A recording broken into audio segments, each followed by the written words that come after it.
Welcome back to Stuff About Tutorial.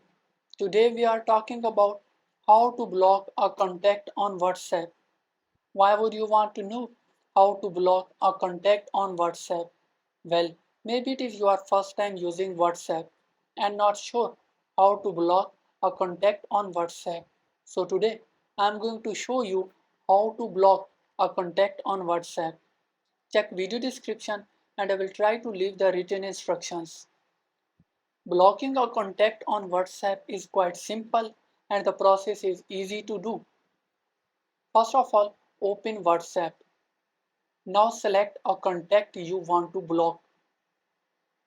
Now at the top right corner, you are seeing three dots. Click on it. Now click on More. Now click on Block. The contact has been blocked. There you go. If you wanted to know how to block a contact on WhatsApp, that is the easiest way I know how. If you know another way, to leave a comment below. Be sure to subscribe for more videos.